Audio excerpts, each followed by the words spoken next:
मन में अहंकार के सोले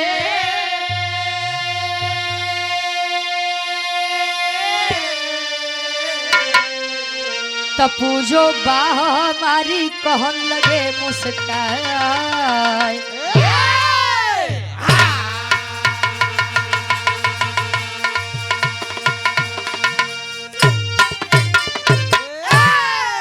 और 100 रुपए बड़े भैया बाबा दीन जी पैगंबरपुर से 100 रुपए कहे एक दिन राम सिया से बोले मन में अहंकार के सोले पूजो बा हमारी कहन लगे मुस्काए।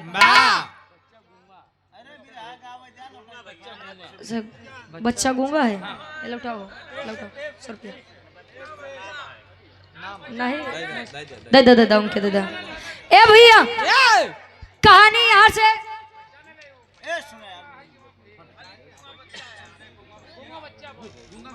8 फरवरी के का नाम होगा? और ये बड़े भैया आंसू भैया जी लंका नगरी जीत को लंका नगरी का विनाश करके लौटे हैं प्रभु श्री रामचंद्र जी। घमंड हुआ है सबके बातें छोड़ा अहंकार हुआ है प्रभु श्री रामचंद्र जी को भी। और हनुमान हरण के बाद छोड़ा रामो भगवान रामो के एक योद्धा इसे रहा महाभारत के जे पसीना छोड़ा दिए रहा। घमंड हुआ है राम जी सीता जी लक्ष्मण जी बैठे हैं तले सीता जी से जाई के राम जी एक बात कहें। कौन बात गुरु जी? एक लाइन कवि जी भाव लिखत है गजल के भाव में।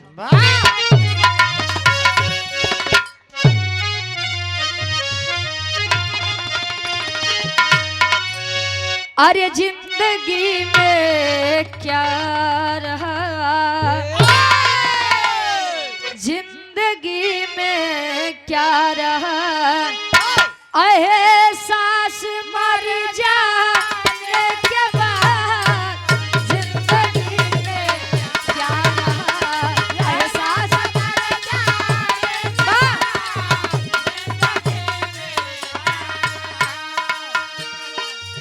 जिंदगी में क्या रहा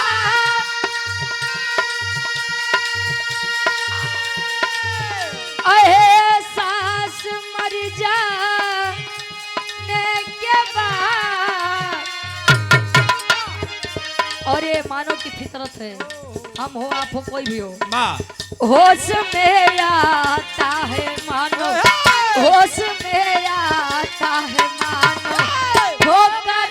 खाने के बाद होश में आता है मानो ठोकर खाने के बाद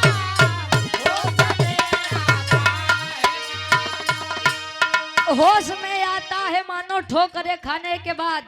जिंदगी में अगर कुछ बनना है तो किसी के ऊपर भरोसा कर लीजिए। और आज के जमाने में 100 में से 10% हाँ जो भरोसा पे खरा उतरत है बाकी 90% केवल भरोसा तोड़त है। इसीलिए भरोसा कोई तोड़े इसके पहले ही आप सावधान हो जाइए। अगर कुछ बनना है तो भरोसा कर लीजिए। अगर टूटी या तो बन जावा या तो बिगड़ जावा। लेकिन कवि जी लिखतन भाव में कैसे और हृदय के गार्जियन जी सम्मानित अपना म्यूजिक प्रयागराज के मलिकार साहब यूट्यूब चैनल है इनका अपना म्यूजिक प्रयागराज हमारे महेंद्र यादव दादा 100 रुपए का सम्मान है आशीर्वाद के चाह रही यूट्यूब पर आप लोग अगर इस गीत को ढूंढेंगे आज के कार्यक्रम तब मिली जरूर अपना म्यूजिक प्रयागराज पे। कवि का भाव है कैसे आदमी को आदमी से आदमी से प्यार करना चाहिए प्यार करना चाहिए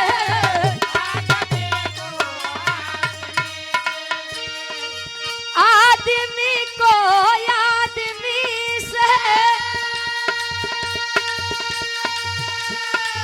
प्यार करना चाहिए वक्त पर जो काम आए वक्त पर जो काम आए याद रखना चाहिए वक्त पर जो काम आए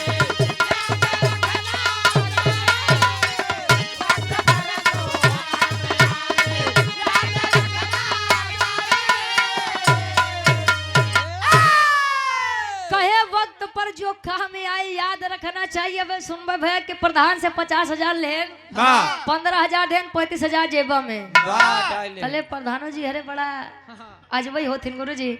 जले वोट ले खोई तले दुआरे दुआरे भैया लड़त ही तनी ध्यान दिए रे खियाल करे रे हाँ खा तोरे न खिया आज छोड़ छोड़ पानी पियत है ना तो जाति दिखात बा ना तो भेदभाव दिखात बा। अच्छा आपके मेला माली अलग कहाँ है? ठीक बा ए भैया तले जो दिन चुनाव जीत जाइए वही दिन भैया चलते 5 साल बाद देखा ताले ये बड़े वक्त पर जो काम है हमें याद रखना चाहिए, चाहे हमारे काम हो चाहे आपका काम हो। बिरहा के हमारे कहानी की शुरुआत यहीं से वक्त से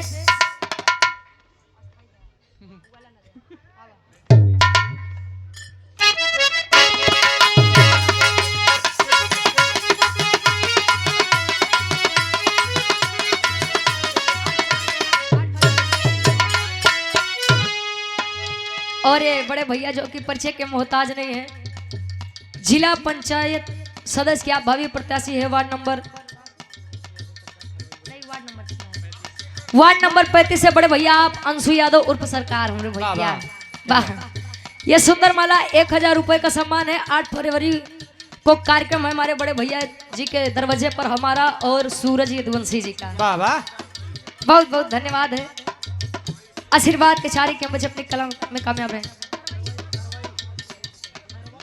थरवाई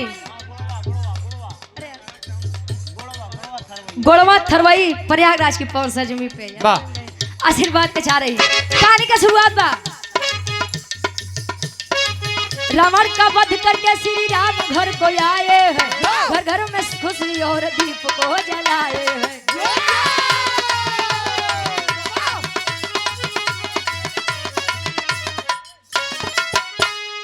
सिया से बोले प्रभु वचन को सुनाए है,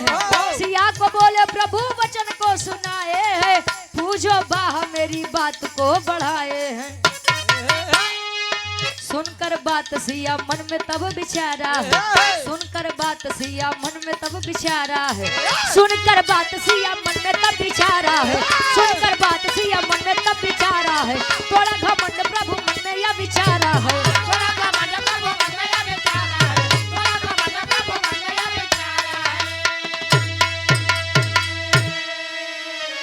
अहंकार हुआ है प्रभु श्री रामचंद्र जी को कहानी महाराज से बात गए सीता जी को कहे सीते, प्रभु श्री रामचंद्र जी सीता जी का प्रेम से सीते कहते रहे। सीते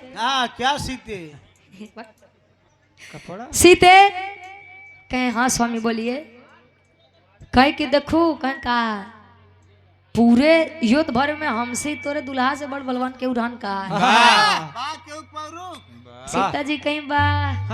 जिया बहादुर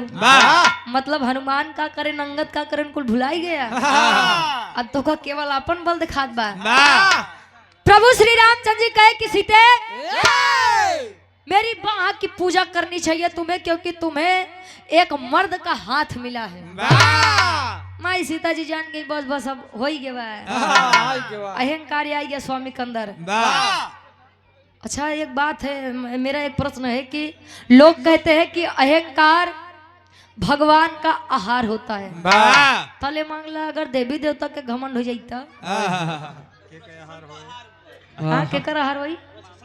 अच्छा वारे से आजा का तू ए भैया अहंकार हुआ है प्रभु श्री रामचंद्र जी को बोले हैं कि मेरी बाह की पूजा करो।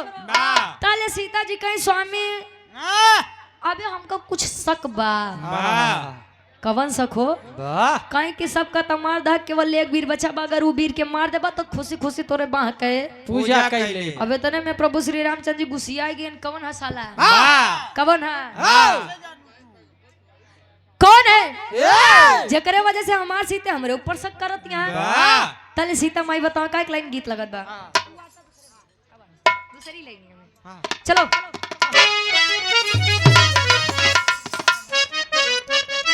और बिरहा जगत के बिरहा जगत के बड़े ही अच्छे कलाकार हृदय के गार्जियन जी आप हमरे भीम गुरु जी जो कि बिरहा गायक है पैगंबरपुर से हमारे गुरु जी के द्वारा बहुत बहुत धन्यवाद। बस 100 रुपया आशीर्वाद के छारे के बच्चे अपनी कला में कामयाब रहे। कोनो दुल्ही अपने सैया जी से कहे गए हाँ कहा तो कैसे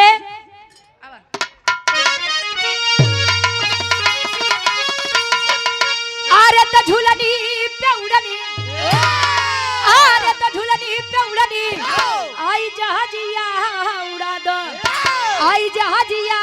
उड़ा दो हमार पाइजे बड़ा जहीरा चढ़ा दो हमार पाइजे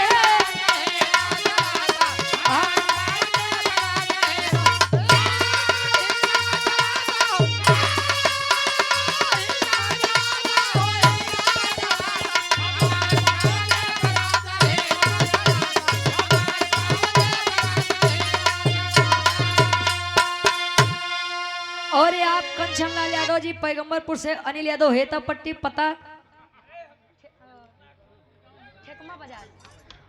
ठेकमा बाजार आजमगढ़ कौन स्वीट हाउस है भैया बखेड़ू ना बखेड़ू स्वीट हाउस हमरे बड़का भैया 100 रुपए का आशीर्वाद के चारी के हम बच्चे अपनी कला में कामयाब रहे पहले सीता माई कहीं का कही अरे तबतिया के माना अरे तबतिया के माना ओई बतिया के माना हमार स्वामी तनी बतिया के माना हमार स्वामी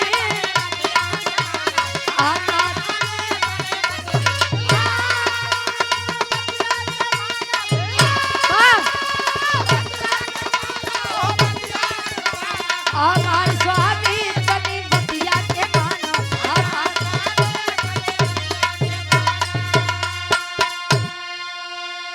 अरे तरहला कोटाक्ष बन में अब ये कठी ललनवा तो पहले मिटावा जाके वो के सजनवा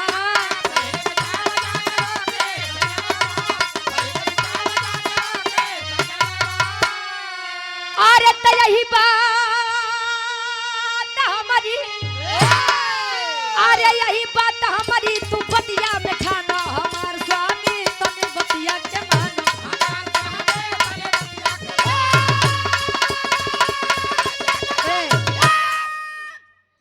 डॉक्टर वैभव यादव जी गोड़वा थरवई की पौर सर्जमी से 51 रुपया आशीर्वाद के चाह रही अच्छा एक बात बा कि सब चीज के दवाई बा लेकिन शंकर के दवाई सुकुमार चचा नहीं बा का भाव बिया ना बाबा गाँव विराह जगत में सबसे बड़ी आफत तय है भैया कह दे चाचा कह दे बड़ा खराब लग गया अभी तो बच्चा है शिवकुमार चलो ठीक बा भैया शिवकुमार भैया आप ठीक बा ए भैया शंका इतनी खराब बा जले माई सीता कहा नहीं कि एक वीर है जिसे आपको हराना है वो कोटाक्ष वन में रहता है और उसका नाम रक्तासुर है वही के मारे के बाद ताले राम जी कहा तहा एक बात छोड़ा अब वो का मारब कि ना मारब अब बात के बाद बा पहले ही बतावा कि तू वीर का जाना तो कैसे का संबंध बा माई सी तो कहीं जा हमरे प्रभु तहार सब चीज ठीक हो जाए लेकिन तोहार शंका ना ये जाई तले कहीं जाने चाहता कहीं हाँ जाना कहीं तो सुनो बताओ तो एक लाइन गीत लगत बा भक्ति भावा कैसे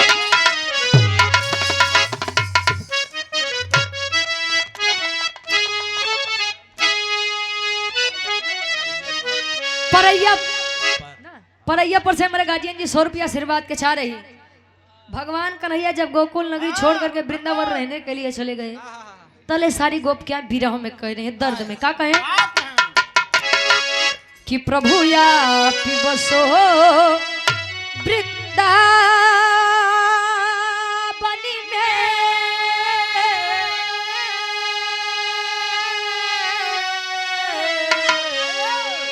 कि प्रभु आप बसो वृंदावन में मेरी उम्र बीत गई गोकुल में प्रभु आप बसो वृंदावन में गोकुल में प्रभु आप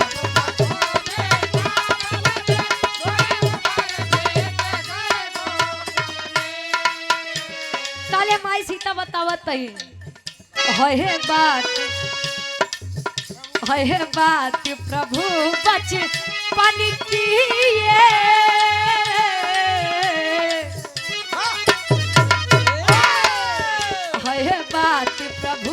बचपन की ये सखियन संग खेले बन गए अरे बात प्रभु बचपन की ये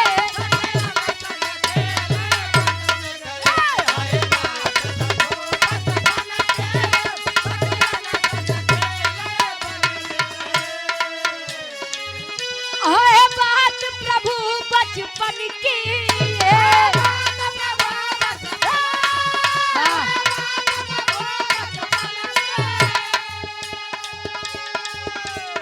बात प्रभु बचपन की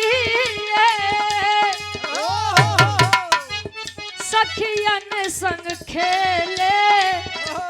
बन में गए तब बात सिया की सुन रघुबर तब बात सिया की सुन रघुबर मन ही मन में मुस्कान लगे तब बात सिया की अरे भाई चले बका चाहता यार 60 बज जाए हाँ हाँ बिल्कुल बिल्कुल चलो सोहर उतार हो जाई बढ़िया ए भैया यार माई सीता बताते कि स्वामी बचपन की बात है और बचपन में लड़कियां जन्मे करत है बड़ा खेल खेला थी और कौन कौन खेला थी वो लोग जन्मे करत कई खेल खिलौना करते करते मैं वन में गई और वन में गई तो किसी ने किसी का आकार बनाया केहू हाथी के केहू घोड़े के केहू गधा के केहू खरगोशे के कुकुर के क्यों बिलारे के बस वाह क्यों हंसिए खुरपा कई तले हम अपन विचार करत करत एक छोटा सा बालक को आकार यानी मिट्टी का आकार दे दिया वाह और तले उ लइकवा छक करत करत तले हमारे हाथे में एक कांटा गड़ी गया कांटा जब हम निकाले वो कांटा जब निकला जब रक्त गवा वाह रक्त जब गिरा उस मिट्टी के मूर्ति पर वाह तले उ लइकवा के अंदर जाने आई गया हाय और जब उ लइकवा के अंदर जाने आई गया तले हम डराई गए कि अरे बे माँ तो बचपने बागरी पीछे पीछे आ जाई हमार का होई वाह हम पीछे छोड़ाओ बदे चल दे तले उ लइकवा पीछे से आवाज दे माँ वाह आई हो हो तो कुल मारा था फीलिंग ही गायब कर देता है यार एक बात जान लीजिए कोई भी लड़की है अगर वो माँ बनती है अगर बच्चा एक बार मुख से केवल माँ कह दे तो अपना सब कुछ छोड़ने और कुर्बान करने पर राजी हो जाती है वाह वाह वाह पीछे से आवाज जब आई माँ कहाँ छोड़ के जा रही हो मुझे तले हमार मन पसीज गया स्वामी लेकिन हम बदनामी के डर से वो लड़का का लिया के नहीं लेकिन हम बताया कि बेटा कोटाक्ष वन में कोटाक्ष वन में तुझे रहना है और आज तेरा नाम रखता शुरू होगा और मैं तुझे एक वरदान देती हूँ कि जल्दी तो का केहू मार ना पाए ताहा जितना बूंद रक्त या धरती पर गिरे उतने नया रक्त सूर्य जन्म ली है वाह बस उसी को आपको मारना है आप जाइए वाह। धर्म के आप उसके पिता कहलवाएंगे वाह सेना लेके पहुंचते हैं कैसे ये 100 रुपए लल्ला चौधरी जी मलिया का पूरा से आशीर्वाद के चारी कि हम बच्चे अपनी कला में कामयाब रहे और 51 रुपए और ये हृदय के गार्जियन जी गुरुजी आप भीमराव गार्जियन जी हमारे 51 रुपया आदरणीय गुरुजी हैदर अली गुरुजी की आपसे से 51 रुपए हाँ बिल्कुल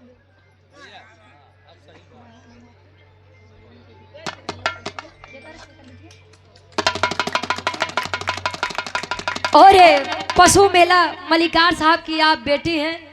सम्मानित गार्जियन जी सुंदरमाला आदरणीय आप ममता यादव जी सुंदरमाला और 500 रुपए का आशीर्वाद है आशीर्वाद के चारे के बच्चे अपनी कला में कामयाब रहे वाह ऐसे ही मलिकाना चलत रहा आप लोगों ने वाह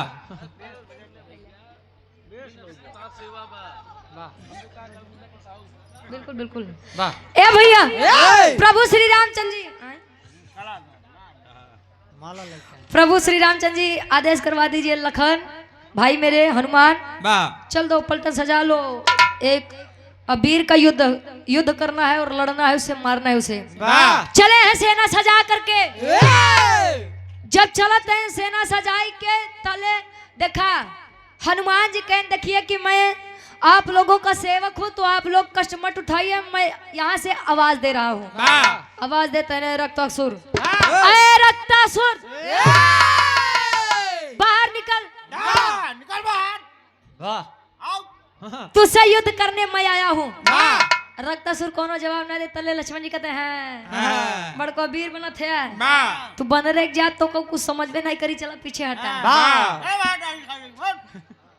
पीछे हटा अब हमार नंबर बा बा तले लक्ष्मण जी आवाज देते हैं अरे रक्तासुर बाहर निकल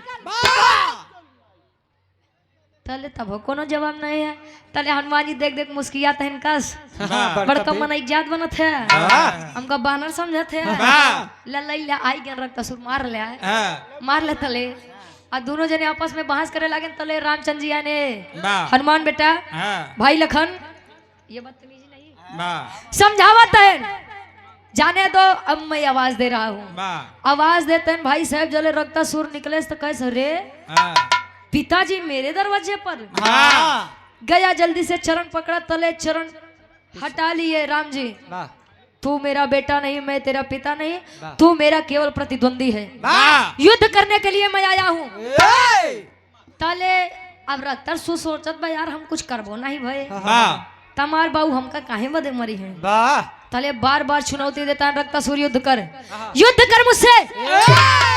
भाई क्यों वीर बाबू को बार बार लड़ करबा तो पीछे थोड़ी क्यों जाई तले वो भी तैयार हो गया एक बात रहे गुरुजी जले प्रभु श्री रामचंद्र जी बाण चलावे तो रक्तासुर केवल 2 कदम पीछे जाए और जोने टाइम रक्तासुर बाण चलावे तले प्रभु श्री रामचंद्र जी सेना सहित 10 कदम पीछे जाए होते करते जले फिर से गुस्सियाई के एक बाण जब मारा है हनुमान जी आदि सेना लेके पहुंचा देन कहा सीता जी के चरण लगे तले सीता जी देखत ही न रे बेटा हनुमान ए बेटा हनुमान कस तुम तो युद्ध करने के लिए गए थे यहाँ पर क्या कर रहे हो कहे माई कौन वीर लगे भेजे हो इतना बड़ वीर देखे लेकिन करे सारे जैसा वीर नहीं देखे ऊ बाण चलावत बा तो हम लोग 10 कदम पीछे आवत ही परिणाम का बात तोहरे लगे बा का चाहतिया कि प्रभु श्री रामचंद्र जी के बनी बनाई इज्जत नाश हो जाए अथले पति का इज्जत बचाने के लिए चली हैं लेके तलवार कैसे टेर के भाव में कवि जी लिखते हैं 100 रुपया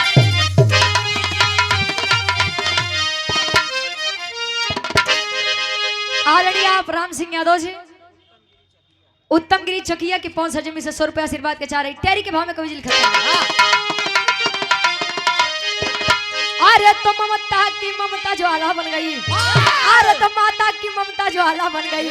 चली संहार करनी अब कोई न रोकने वाला ये वाला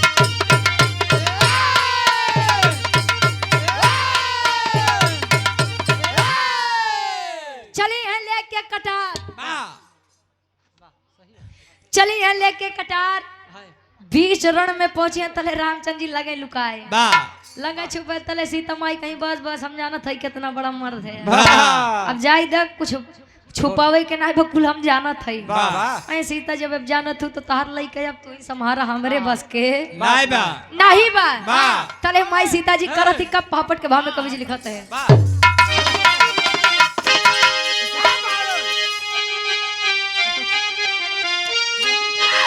अरे देख सिया के मचल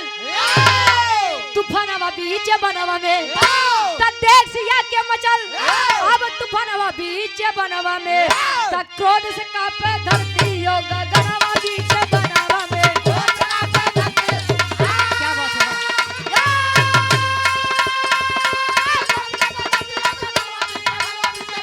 क्या बात है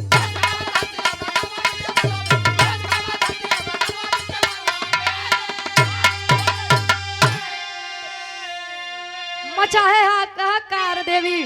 चंडी रूप बनाई हो तो सारे देवता सोच लागे इनका के समझाई हो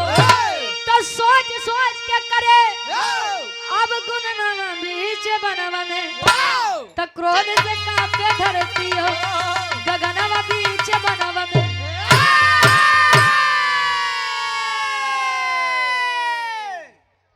चली है देवी बीचे भुला गई नहीं। अच्छा एक बात कि गुस्सा साला खुद को खाता है ये बात जान ला जले ज्यादा गुस्सा आई ना तो शांत होकर बैठी जब बची जाई सब क्रोध में सीता माँ भूल गई कि मैंने ही वरदान दिया कि जय बूंदन कर नीचे गिरे तय नया रक्तासुर जन्म ली है। अच्छा जब याद आए तो एक हाथ में कटार एक हाथ में खप्पर अंत की है और रक्तासुर के जितना खून बा कुल देवी माई वाह। सीता जी पी ली गई। हाय हाय। अब खून की पिपासा खून की प्यास इतनी बढ़ी है तब नहीं दिमाग में आवत बा कि अभी हमार सृष्टि या एक बचावे चाहिए। वाह। सृष्टि का अंत करने के लिए पग पग देवी सीता माँ आगे बढ़ रही हैं। वाह। सभी देवी देवता डर गए कि अब माई सीता के समझाई हो। हाय हाय हाय। जे आवत बात का हटाई देते हैं तले करत इनका आल्हा के भाव में कवि जी प्रमाण देते हैं। और आप हृदय के गार्जियन जी, आप जिला पंचायत सदस्य प्रत्याशी सुराव से बड़े भैया आप अंशु यादव सरकार, अरे यार हमसे अच्छा ये भीम यादव जी गायन पैगंबरपुर से मेरे गार्जियन जी ये 100 रुपये आशीर्वाद के चाह रही। आदरणीय बड़े भैया रामनिधि यादव जी 100 रुपए का सम्मान आशीर्वाद के चाह रही। सभी देवी देवता डर के पहुंचे हैं कहाँ? भगवान भोलेनाथ के पास कैलाश पर्वत पे। हाथ जोड़ के सारा देवी देवता कहा थे इनका गुरुजी, सभी देवी देवता कह रहे हैं स्वामी अब आप ही आधार हैं, हम लोगों का बचा लीजिए वरना सारी सृष्टि खत्म हो जाएगी। खत्म है। भगवान भोलेनाथ आए, रास्ते में लेटे माई सीता जी बढ़त ही आगे आगे धीरे धीरे। तले एक कदम भगवान भोलेनाथ के ऊपर जैसे रखे चली तले नीचे से नाग देवता है। इतना तो न फुफकार होंगे जितना फुफकार है। काला नाग है। नाग देवता नीचे से आवाज के तले माई सीता जी देखी न, रे बाप रे बाप इतना धर्म कमा जे हाय हाय हाय। बड़कऊ है। अच्छा पहले के समय में एक बात बा गुरुजी कि लोग अपने जेठौते का परछाई बिरावत रहे। अच्छा वो हम कहे कहे कब बस मंजीत भैया के ऊपर आप वाह हाँ ठीक ठीक। अच्छा पुकार लें जा मोहिता ए भैया चली है देवी सीता अजाले भगवान भोलेनाथ के ऊपर कदम रखे चली तले शर्म के कारण पूरी शरीर काली पड़ गई।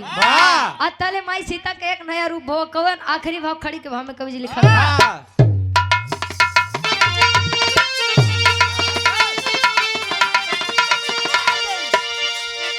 अरे लोक लाज के लज्जा से अब लाली हो गई, तो लोक लाज के लज्जा से अब लाली हो गई, खप्पर लिए भुजाली मैया काली हो गई। खप्पर लिए भुजाली मैया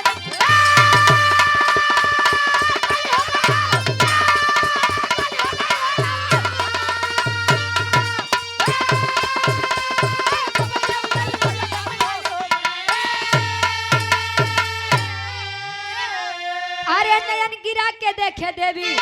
लेटे भोले नानी हो, तो देख प्रभु के देवी सीता हुई शर्म से पानी हो।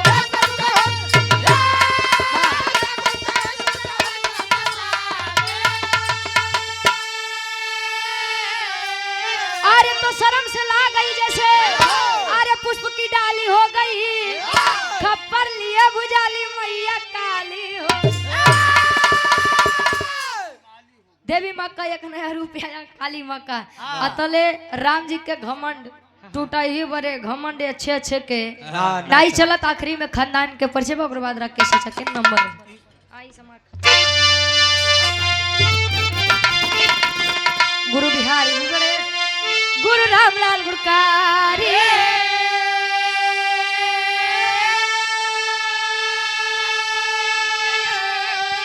अरे स्वर्ग से चंदिका कभी बच्चन सींचे फुलवारी हो।